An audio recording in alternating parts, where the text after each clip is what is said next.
किसी भी civilised society का बैकबोन होती हैं लॉ एनफोर्समेंट एजेंसीज, जिनका मेन काम होता है सेफ्टी और सिक्योरिटी प्रोवाइड करना, ताकि लोग बिना किसी डर के अपना काम कर सके। इंडिया में ढेरों लॉ एनफोर्समेंट एजेंसीज हैं, कुछ स्टेट गवर्नमेंट के अंदर और कुछ सेंट्रल गवर्नमेंट के अंदर, जैसे CBI, raw, national investigation agency, border security force, national security guards और भी कई सारे।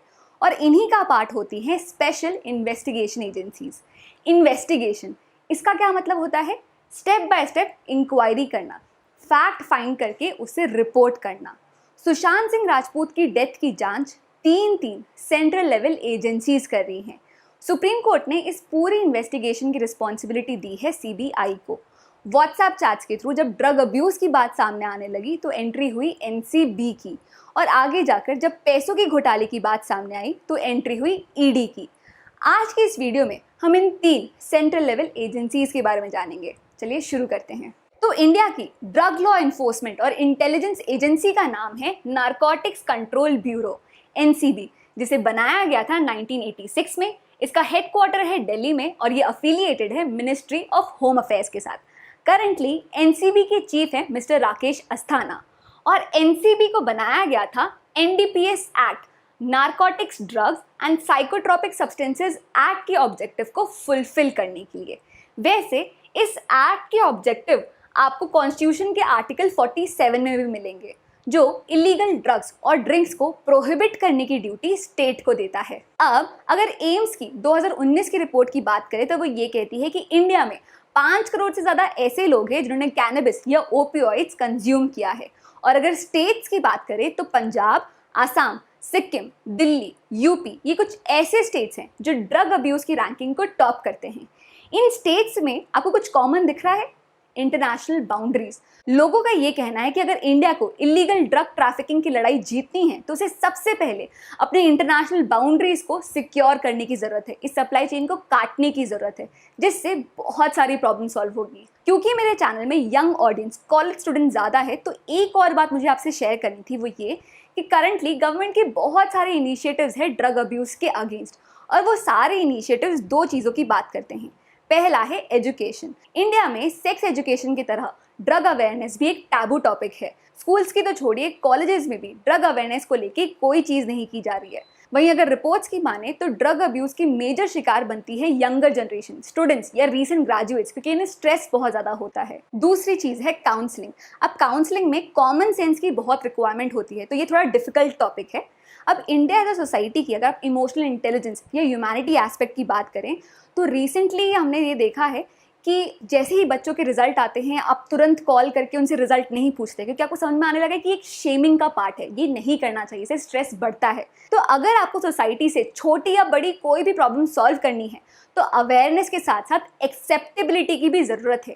और इंडिया में शेमिंग का जो गिल्टी प्लेजर है, ये एक बहुत बड़ी प्रॉब्लम है। चलिए अब नारकोटिक्स कंट्रोल ब्यूरो के पावर्स और फंक्शंस की बात करते हैं।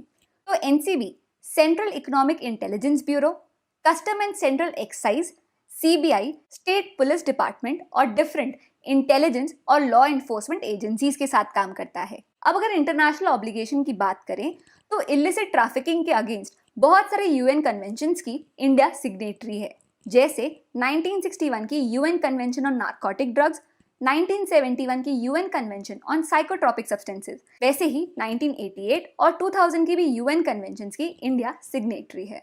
अब बात करते हैं सेंट्रल गवर्नमेंट की मेन इन्वेस्टिगेशन एजेंसी की, CBI, central bureau of investigation की। तो इंडिया में 1941 सेकेंड वर्ल्ड वॉर के अराउंड करप्शन के केसेस इन्वेस्टिगेट करने के लिए स्पेशल पुलिस एस्टैब्लिशमेंट बनाई गई। बाद में Santhanam committee on prevention of corruption constitute की गई, जिसने सीबीआई का इस्टेब्लिशमेंट रिकमेंड किया।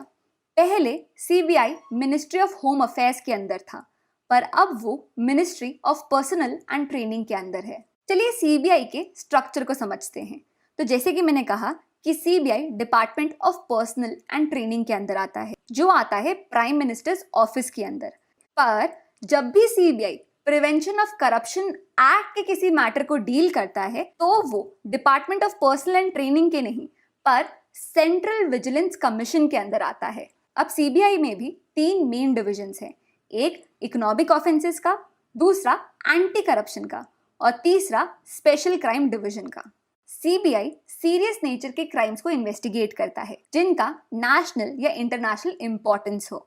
इसके साथ ही स्टेट गवर्नमेंट के रिक्वेस्ट पर सीबीआई उन केसेस को भी इन्वेस्टिगेट करता है जिनकी पब्लिक इंपॉर्टेंस हो। तो ये था सीबीआई का स्ट्रक्चर। तो सेंट्रल गवर्नमेंट की मेन इन्वेस्टिगेशन एजेंसी है central bureau of investigation CBI, जिसकी प्रेजेंट डायरेक्टर है ऋषि कुमार शुक्ला और इसका हेडक्वार्टर है दिल्ली में।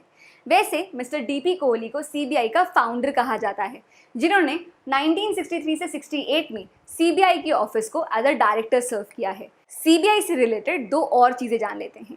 पहला है आरटीआई।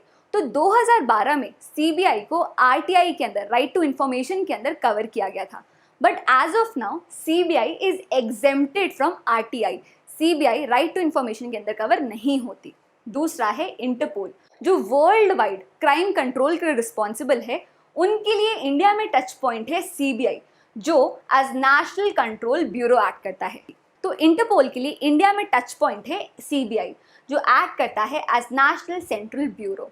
क्रिमिनल जस्टिस सिस्टम में सीबीआई का एक बहुत इंपॉर्टेंट रोल रहा है, चाहे वो भनवारी देवी मर्डर केस हो या सत्यम स्कैम हो। पर हर ऑर्गेनाइजेशन की तरह सीबीआई की भी अपनी कुछ प्रॉब्लम्स है, और सीबीआई की सबसे बड़ी प्रॉब्लम है उसकी खुद की ऑटोनॉमी, उसकी इंडिपेंडेंस।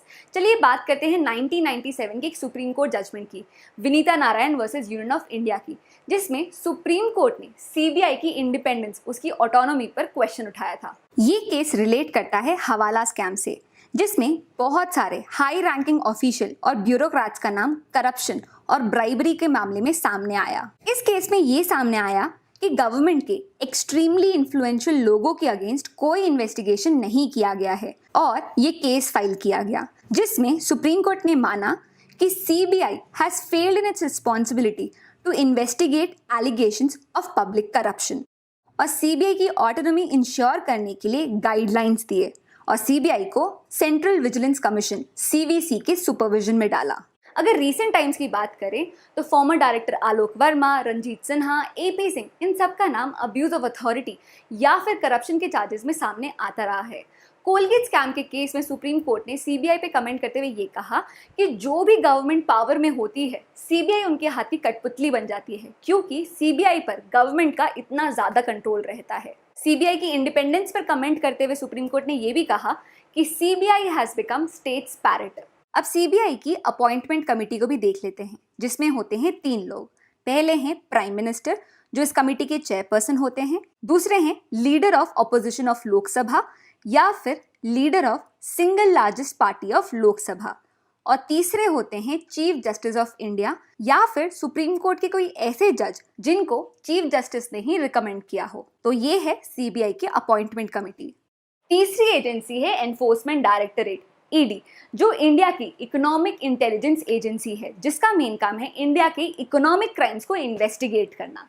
ईडी के अगर कुछ लीडिंग केसेस की बात करें तो सबसे पहले आता है आईएनएक्स मीडिया केस, जो ईडी और सीबीआई ने साथ में मिलकर इन्वेस्टिगेट किया था। 2G scam, yes bank scam और मुंबई एयरपोर्ट डेवलपमेंट स्कैम और भी बहुत सारे। एनफोर्समेंट डायरेक्टरेट एफिलिएटेड है मिनिस्ट्री ऑफ फाइनेंस के डिपार्टमेंट ऑफ रेवेन्यू से। इसका हेडक्वार्टर है दिल्ली में और इसके करंट डायरेक्टर है संजय कुमार मिश्रा। एनफोर्समेंट डायरेक्टरेट का मेन काम है ये 2 लॉज के प्रोविजंस को एनफोर्स करना। ये 2 कौन से लॉज है? फेमा और PMLA, foreign exchange management act और prevention of money laundering act. FEMA deal करता है एक्सचेंज कंट्रोल लॉज से, वहीं पीएमएलए डील करता है मनी लॉन्ड्रिंग के केसेस से। इन 2 लॉज के अलावा enforcement directorate fugitive economic offenders act और कॉफी पोसा एक्ट के प्रोविजंस को भी एनफोर्स करता है। अब चलिए ईडी की थोड़ी हिस्ट्री जानते हैं। तो फॉरेन एक्सचेंज रेगुलेशन एक्ट 1947 के अंदर के एक्सचेंज कंट्रोल लॉ वायलेशन को कंट्रोल करने के लिए डिपार्टमेंट ऑफ इकोनॉमिक अफेयर्स के अंदर एक बॉडी बनाई गई, जिसका नाम है एनफोर्समेंट यूनिट। 1957 में इस बॉडी को रीनेम किया गया एज एनफोर्समेंट डायरेक्टरेट और डिपार्टमेंट ऑफ इकोनॉमिक अफेयर्स से इसे ट्रांसफर कर दिया गया डिपार्टमेंट ऑफ रेवेन्यू में, मिनिस्ट्री ऑफ फाइनेंस के अंदर। फेमा एक्ट के अंदर एनफोर्समेंट डायरेक्टरेट के पास ये पावर है कि जो भी अमाउंट इन्वॉल्व है, जितना भी घपले वाला अमाउंट है, एनफोर्समेंट डायरेक्टरेट उससे 3 times amount as penalty impose कर सकता है। वहीं पीएमएलए एक्ट के अंदर ईडी के पास ये पावर है कि वो प्रॉपर्टी को अटैच कर सकता है और सीज कर सकता है। तो ये था आज का वीडियो 3 सेंट्रल एजेंसीज के ऊपर। उम्मीद करती हूँ कि आज का ये वीडियो आपको पसंद आया हो। अगर आपको इस वीडियो से रिलेटेड कोई भी डाउट हो तो कमेंट सेक्शन पर आप अपना डाउट छोड़ सकते हैं। इसके साथ ही आप मुझे मेरे इंस्टाग्राम आईडी पर फॉलो कर सकते हैं और इस टॉपिक से रिलेटेड सारी जानकारी आपको मेरे ब्लॉग पर भी मिल जाएगी। That's it for now. See you in the next class. Bye bye.